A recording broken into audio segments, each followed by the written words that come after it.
नमस्कार दोस्तों, आज बात करेंगे हम आरबीआई के बारे में। Reserve Bank of India. Reserve Bank of India central Bank of India का एक सेंट्रल बैंक है। इसके बारे में हम सारी बात करते हैं।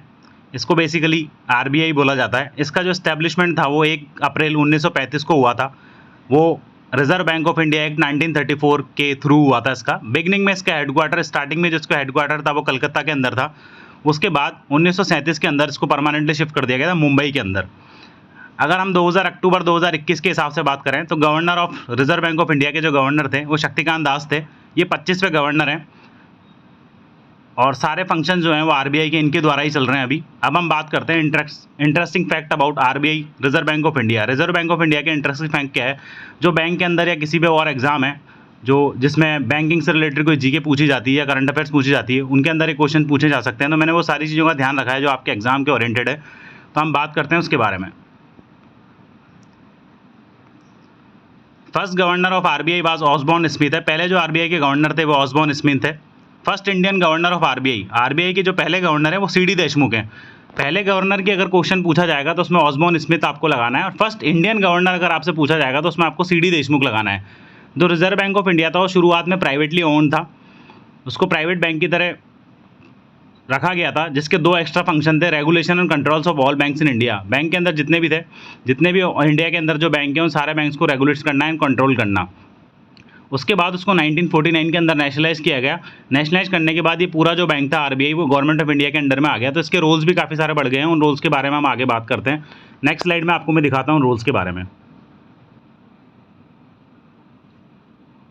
Important function of RBI of reserve Bank of India. Reserve Bank of India के बेसिकली इंपॉर्टेंट फंक्शन क्या है, बैंक इशू जो बैंक नोट्स हैं उनको इशू करना, बैंकर टू द गवर्नमेंट यानी गवर्नमेंट के लिए एक बैंकर के रूप में काम करता है। Custodian of cash reserve of commercial bank, commercial bank के अंदर जितने भी कैश रिजर्व होते हैं उनका कस्टडी के रूप में काम करता है। Custodian of countries forex reserve, country के अंदर जो फॉरेक्स रिजर्व होता है उनका भी कस्टडियन के रूप में काम करता है। Lender of last resort, lender of last resort का मतलब ये होता है जब सारी दुविधाएं आने के बाद जो लास्ट में खड़ा रहता है उसको बोलते हैं lender of last resort. Controller of credit का मतलब जो मार्केट के अंदर पैसा चल रहा है उसको कैसे कंट्रोल करना है उसको कंट्रोलर ऑफ क्रेडिट बोला जाता है। एक एक इंपॉर्टेंट फंक्शन के बारे में हम डिटेल में बात करेंगे। तो फर्स्ट फंक्शन को हम स्टार्ट करते हैं, the issue of bank notes.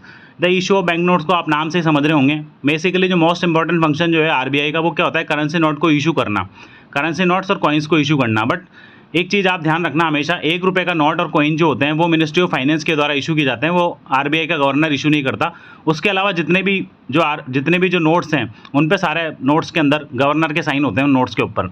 और जो डिस्ट्रीब्यूशन का जो काम है, डिस्ट्रीब्यूशन का कॉइन्स का या फिर नोट्स का, वो सारा गवर्नमेंट ऑफ इंडिया करती है रिजर्व बैंक ऑफ इंडिया के बिहाफ पे। सेकंड फंक्शन था उसका banker to the government. Second function के बारे में बात करते हैं, banker to the government. Banker to the government का मतलब ये है कि ये गवर्नमेंट के लिए एक बैंकर के रूप में काम करता है, बैंक के रूप में। Another chief function of the RBI is to take care of banking needs of the government. Government की जितनी भी बैंकिंग नीड्स होती है उसके बारे में ध्यान रखता है। उसमें क्या क्या इंक्लूड होता है, मेंटेनिंग और operating of the deposit account of the government. Government के जितने भी डिपॉजिट अकाउंट होते हैं, जैसे कस्टमर के डिपॉजिट अकाउंट होते हैं वैसे ही गवर्नमेंट के भी डिपॉजिट अकाउंट्स होते हैं जिनके अंदर रिसिप्ट आती है फंड की, making payment of the behalf of the government of India. किसी इंस्टीट्यूशन को कोई पेमेंट करना है गवर्नमेंट के बिहाफ पे तो वो सारा रिजर्व बैंक ऑफ इंडिया करता है। It also represent the Indian government as a member of International Monetary Fund and the World Bank. World Bank और इंटरनेशनल मॉनेटरी फंड के बारे में अगर आप जानते हैं तो ठीक है, नहीं जानते हैं तो अगले कुछ दिनों में इसके ऊपर भी मैं वीडियो बना दूंगा international Monetary Fund and world bank के द्वारा, जिसमें आपको सारी डिटेल्स कवर करा दी जाएगी। वहाँ पर ये इंडियन गवर्नमेंट को रिप्रेजेंट करता है आरबीआई।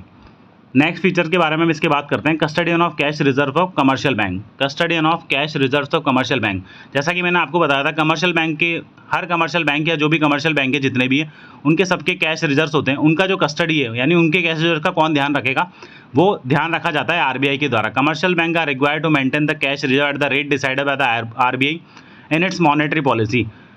हर साल के अंदर 2 या 3 बार मॉनेटरी पॉलिसी को रिलीज़ किया जाता है आरबीआई के द्वारा। उनके अंदर आरबीआई रेट्स को डिसाइड करता है। उन रेट्स के बिहाफ पर ही कमर्शियल बैंक अपने यहाँ पर कैश रिजर्व रख सकते हैं। उन रेट्स के बारे में मैं आपको बात करूँगा, जो करंट रेट्स क्या चल रही है, जो एग्जाम के अंदर पूछी जाती है, ज़्यादातर सिंपल डायरेक्टली क्वेश्चन पूछा जाता है, रेपो रेट्स क्या हैं, उन सब के बारे में मैं आपको लास्ट स्लाइड में आपको बताऊँगा पूरी डिटेल।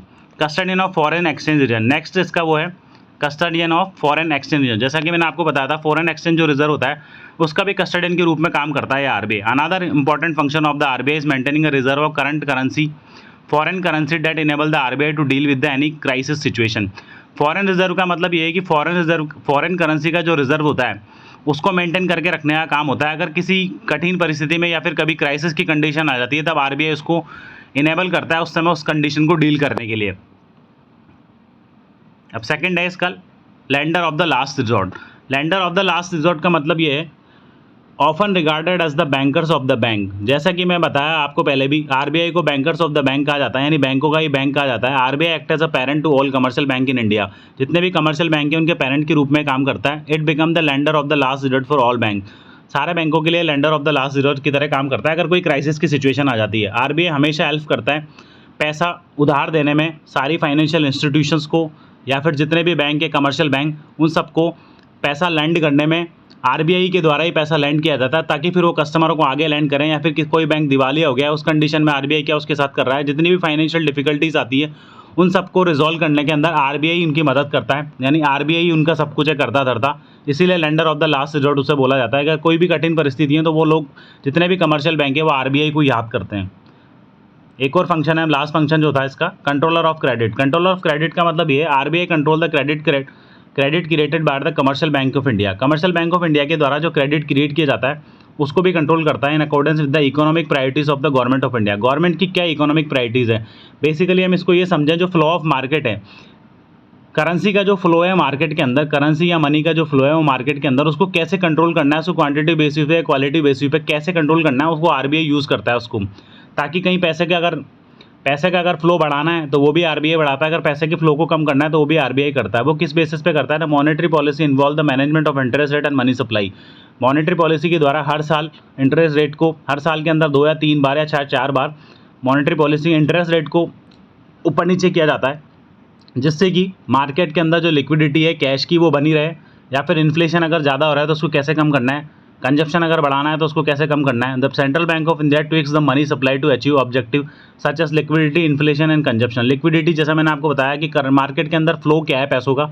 इन्फ्लेशन जब महंगाई बढ़ जाती है तो कई बार रेट्स को, लोन महंगाई जब ज़्यादा बढ़ जाती है तो रेट्स को कम कर जाता है। होम लोन की रेट्स को, जैसा आपने देखा होगा, कई बार होम लोन की रेट्स कम हो जाती है, कई बार होम लोन की रेट ज़्यादा हो जाती है। तो डिपेंड करता है आरबीआई कैसे टैकल कर रहा है मार्केट के अंदर मनी को क्राइसिस के दौरान। अब जो मैं आपको बता रहा था लास्ट, आरबीआई के द्वारा रेट डिसाइड की जाती है मॉनेटरी पॉलिसी निकाल के। तो rate decided by the RBI, जो करंट का एक क्वेश्चन होता है, हर टाइम टू टाइम आरबीआई की रेट चेंज होती रहती है मॉनेटरी पॉलिसी के द्वारा।